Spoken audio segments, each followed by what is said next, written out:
सबों को जोहार। स्वागत है फिर से एक नए वीडियो पर। और आज का जो कहानी है वो है नारियल गिर गया। सभी लोगों ने बचपन में सुना ही है ये कहानी, और ये कहानी हम लोगों के जीवन में बहुत ही प्रेरणादायक बातों को लेकर के ये आती है। किसी जंगल में एक खरगोश किसी नारियल पेड़ के नीचे सो रहा था, और इतना गहरा सो गया कि उसका नींद कब सपनों में खो गया उसे भी पता नहीं चला। अचानक सपनों के बीच में उन्होंने एक धम सी आवाज़ आते हुए देखी। आवाज़ सुनाई दिया उनको, और ऐसा लगा उनको कि आसमान गिर गया। झट से उठा और दौड़ने लगा। इतना स्पीड और इतना डरावनी तरीके से उन्होंने दौड़ अपना जारी रखा, जिसको देख रास्ते पे उन्हें एक लोमड़ी मिली, और उन्होंने उनसे पूछा कि खरगोश भाई कहाँ जा रहे हो। तो उन्होंने कहा कि भाई भागो भागो, आसमान गिर रहा है। उन्होंने भी उनका पीछा किया और वो भी डर के मारे भागता चला गया। धीरे धीरे आगे की ओर उन लोगों ने गमन किया, और रास्ते में उन्हें भालू मिला। भालू भी पूछा कि भाई लोमड़ी और खरगोश, तुम दोनों कहाँ जा रहे हो? इतने भागे भागे और डरे हुए सदमे से लगे हो। उन्होंने भी उनको कहा, भालू भाई तू भी भाग, क्योंकि आसमान गिर रहा है। इसी तरह भागते भागते आगे वो निकल गए। आगे उन्हें एक ऊँट मिला, और उन्होंने उनसे पूछा कहाँ भाग रहे हो? तो उन्होंने भी कहा, भागो भागो, आसमान गिर रहा है, तुम्हारा गर्दन तो ऊंचा है, सबसे पहले तेरे ऊपर गिरेगा, भाग भाग। इस तरह से क्रमबद्ध कई जानवर मिल करके भागे जा रहे थे। अचानक उन्हें रास्ते पे जंगल का राजा शेर मिला, और शेर ने उन सबों को कहा, सारे जंगल के वासी कहाँ भाग रहे हैं? तो उन लोगों ने डर के मारे कहा कि सर क्या बताएं, आसमान गिर रहा है, आप भी मिल गए, चलिए आप भी भागिए।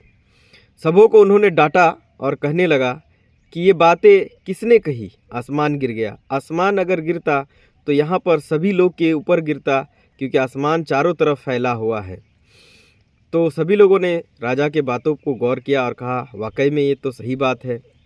अगर आसमान गिरता तो चारों तरफ ही गिर जाता, एक जगह क्यों गिरेगा? तब उन्होंने सबसे पूछने लगा कि किसने ये बातें कहा। तो सबसे लास्ट वाले ने कहा, इसने कहा। फिर उसने बोला, इसने कहा। फिर ऊँट के पास आया। ऊँट से पूछा, आपको किसने कहा? उन्होंने बोला, भालू ने कहा। भालू से पूछा गया, आपसे किसने कहा? तो फिर उन्होंने लोमड़ी को कहा। फिर लोमड़ी से पूछा गया, आपको किसने कहा? तो अंततोगत्वा खरगोश के पास बात आ गया।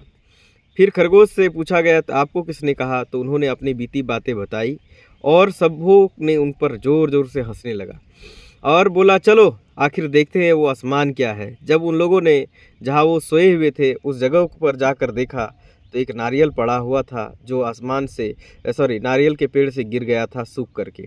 और जैसे ही बात ख़त्म हुई ही नहीं उन लोगों की, फिर से जो है ढम से और एक नारियल गिर पड़ा। तो राजा ने फिर से उनको कहा, देखो आसमान गिर गया, भागो। तो दोस्तों, इस तरह से हमारे जीवन में कई सारे परेशानियाँ आए, कई सारे बातें हमारे कानों तक आते हैं। हमारे रिलेशनशिप में, या हमारे दोस्तों के बीच में, या हमारे बिज़नेस में, या हमारे नौकरी में, या जहाँ पे भी हम जिस भी जगह पर उपस्थित होते हैं, हमें इन सारे बातों से ये सीख मिलती है कि हम सभी लोगों को भी किसी ने कहीं से कोई बात कह देती है तो हम उन बातों के रीज़न को नहीं जानते, उन रीज़न को नहीं समझते, और हम क्या करने लगते हैं, उन बातों के ऊपर एक्शन लेते हैं। तो हम सब भी वही खरगोश के जैसा गलती करते हैं, और जिससे परेशान तो खुद होते हैं, और साथ ही साथ अपने साथ में जितने जुड़े हुए लोग हैं उनको भी हम लोग परेशान करते हैं। तो इसीलिए जीवन में कोई भी ऐसी बातें हो, कोई भी ऐसी परिस्थिति आए, तो सबसे पहले भागना नहीं है, पहले जानना है कि आखिर ये परिस्थिति पैदा हुई तो हुई कैसे हुई। या किसी ने आपको कुछ कहा कि आप उसके बारे में वो ऐसे कह रहे हैं, वो ऐसे कह रहे हैं, तो सबसे पहले आपको एक्शन लेने का ज़रूरत नहीं है, उनसे जाके मिलने का ज़रूरत है, बात करने का ज़रूरत है, समझने का ज़रूरत है, तब जाकर एक्शन लेने का ज़रूरत है। तो इस तरह से कई बार हमारे जीवन में मिसअंडरस्टैंडिंग होती है, जिसके वजह से अच्छे अच्छे रिलेशनशिप टूट जाते हैं, अच्छे अच्छे पार्टनरशिप टूट जाते हैं, अच्छे अच्छे काम हमारे हाथों से छूट जाते हैं, अच्छे अच्छे हर एक चीज़ हमारे हाथों से निकल जाते हैं और लास्ट में हमें पछतावा होती है। लोग हमारे मजाक उड़ाते हैं, जैसे खरगोश का मजाक उड़ाया गया। तो दोस्तों, आप लोगों को यही संदेश देना चाहेंगे कि कोई भी समस्या आए, कोई भी बातें आए, कोई भी सिचुएशन आए, मिसअंडरस्टैंडिंग के चक्कर में नहीं पड़ना है। आपको उनके रीज़न को जानना है, क्योंकि अंत में हमारा ही मजाक उड़ने वाला होता है, हमारा ही नुकसान होने वाला होता है। तो नुकसान होने से पहले अगर हम संवर जाएं तो शायद हम नुकसान से बच सकते हैं और अपने जीवन में सफलता को, सक्सेस को या रिलेशनशिप को अच्छे तरीके से एंजॉय कर सकते हैं। सो वीडियो में बने रहने के लिए आप लोगों को दिल से बहुत बहुत धन्यवाद। इसी तरह अपना प्यार दुलार बनाते रहें और अपने दोस्तों को ये बातें ज़रूर बताएं, और इस वीडियो से कुछ सीख मिला हो तो ज़रूर कमेंट करें। Thank you, all the best. सबों को जोहार। मस्त रहे, स्वस्थ रहे, खूब सारा पैसा कमाते रहे। सबों को जय हिंद।